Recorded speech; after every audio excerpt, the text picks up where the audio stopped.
Alright guys, YouTube people world everywhere. Welcome back to the half-fast 719.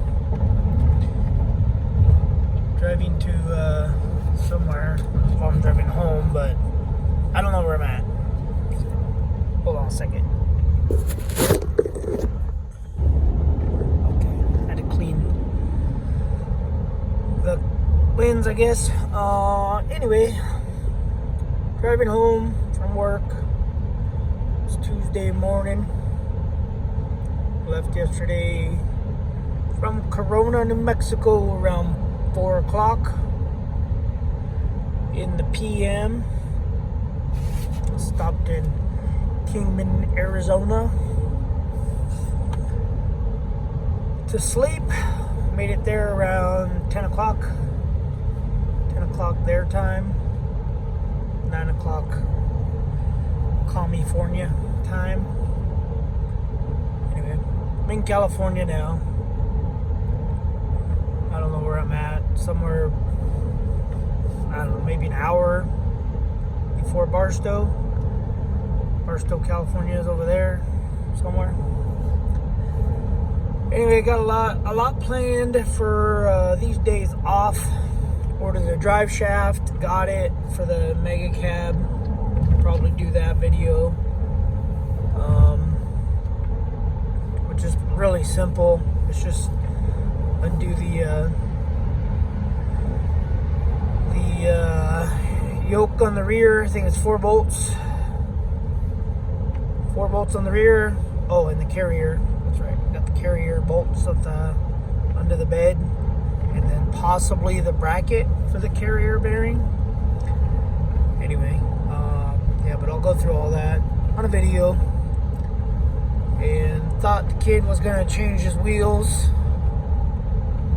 but I don't know. He pulled the truck up to the on the driveway, so I thought he was gonna put the new wheels on and send me some pictures, but I guess he didn't do it. I think. Or at least my outside camera did not show him doing it, so maybe I'll do that. Do have LEDs for the Audi that I gotta install. All new LEDs, basically every light bulb in the Audi. Ordered a whole kit. I think it was an 18 or 20 piece set, minus the rear backup. I tried some backup lights that I bought from AutoZone, and the backup lights from my Ram cargo lights, which are the same number, don't work. So I ordered some specifically for the Audi. They're CAN bus, error-free lights, light bulbs or LED bulbs. I don't know if I'm sure I mentioned it, but the backup lights on these Audis, like the light is like that big, or the lens I should say is that big. It's like 3 inches by like an inch, and when I'm backing up in the dark, can't see anything, especially with tinted windows, which aren't even that tinted. The backup camera, I can't see anything unless I'm holding the brake lights or brake down, so the brake lights light up stuff, but even still can't see anything. So yeah, I'll go over all that as long as they work. I could have sworn on the Dodge, the rear, what do you call that, the cargo lights, the bed lights, whatever you want to call it, pretty sure those were CAN bus error-free lights, and they work on the Dodge, but they don't work on this. It tells me, right backup light, out, and left backup light out. It says it on the dash. But anyway, we'll see if those work, and then I'll show you guys how to take these rear lenses out, rear tail lights, I guess. It's kind of a pain in the butt. I thought they just popped in there or something. I was prying on it. But anyway, I'll do a video on how to remove that. Remove those if you have your Q7 or an Audi, possibly, or whatever. I don't know if they're the same. Porsche, the Porsche and the Volkswagen Touaregs and stuff. But anyway, I'll show you guys how to take that lens out. Got a lot of stuff to do. This off cycle, I'll be off for 8 days, starting today. So Tuesday, Wednesday, Thursday, Friday, Saturday, Sunday, Monday, Tuesday, I drive back to work. So technically, I guess I'll be off 7 days.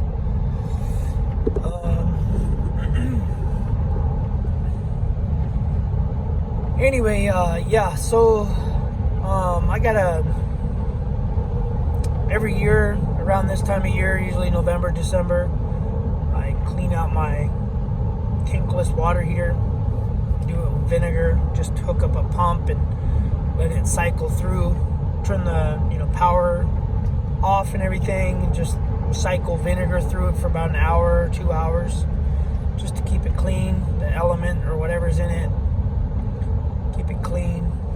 I gotta do some reverse osmosis filters, and then our little charcoal filter in my garage for that water heater. Change that. I do all that around the same time. I got a lot of stuff to do. Got to bring the core back for the alternator. Oh, and I got to put some parts back on the truck. It's that time of year where I have to go do some stuff, put it basically back to stock. I drive through the desert where my parts fell off and see if they'll put themselves back on. But anyway, so I got to do that, and then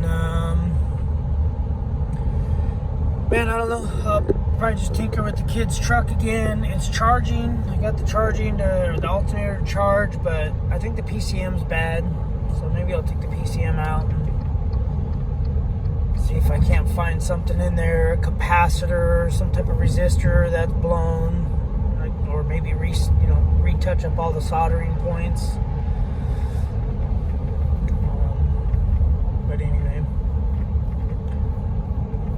so, and I got a lot more stuff to do, and I don't remember. So I'm on the phone with the wife. She has a to-do list for me. Did go to the thrift store for her yesterday. Bought some zapatos, some shoes, and a sweater thing. Yeah, there was a bunch of accidents in Albuquerque. So I took a southern route and then went up to the 40, and there's a thrift store that I went to maybe a month ago. They had some pretty good stuff, and I just told her I'd go to that thrift store on the way home because I'm gonna go that southern route. And so I stopped there. I was there for about maybe an hour. Picked up some stuff. Didn't really have anything for me. They had a bunch of Christmas stuff out, like Christmas decoration stuff, and yeah, nothing for me to sell though. And not to mention I didn't have room in the car, in the Audi. But anyway, yeah, I got a lot planned. Not sure what I'm gonna video, what I'm gonna record, but I'm sure you guys will see it or won't see it, or I'll tell you about it or I won't tell you about it.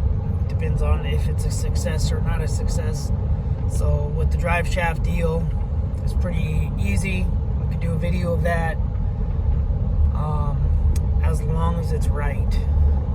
So apparently crew cab, or the whatever crew cab Dodges and the extended crew cab, they're all the same drive shaft, whether it's long bed, short bed. Somehow, some way, it's all the same drive shaft. I don't know how, but that's what everything shows. And it is a Dorman drive shaft. Dorman. So with Spicer, I believe it's got Spicer U-joints in it. And it's all lifetime warranty. So, and they're serviceable U-joints. So, whereas the truck thing I got now, they got those little wax fittings where you gotta heat it up, melt those out, and half the time the U-joints barely come out. Kind of do more damage getting them out than you should. But anyway, but yeah, they're serviceable, which means that you can remove them. There's clips. You can remove the caps and then pull the U-joint out, but they're not greasable.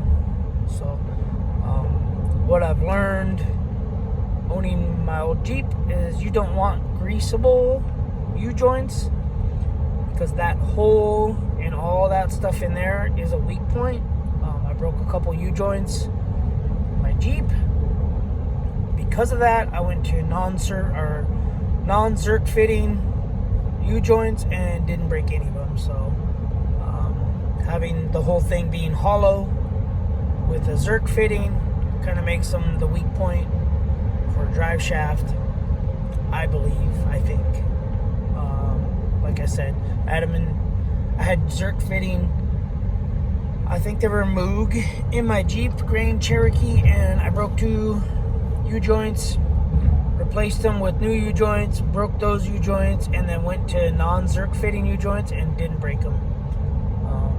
But it could have been different circumstances and stuff like that. But anyway, yep, that's pretty much all I got.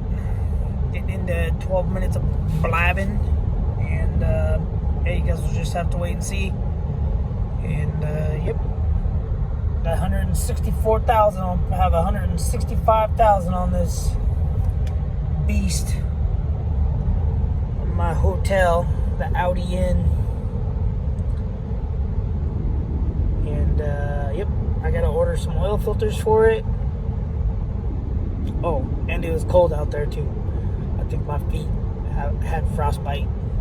But anyway, alright guys, we'll see you in the next video. Thanks for watching. Subscribe, comment, do what you guys do, and maybe I'll throw those wheels on the kid's truck, because I don't know, he might be off on Thursday and Friday for the Thanksgiving holidays.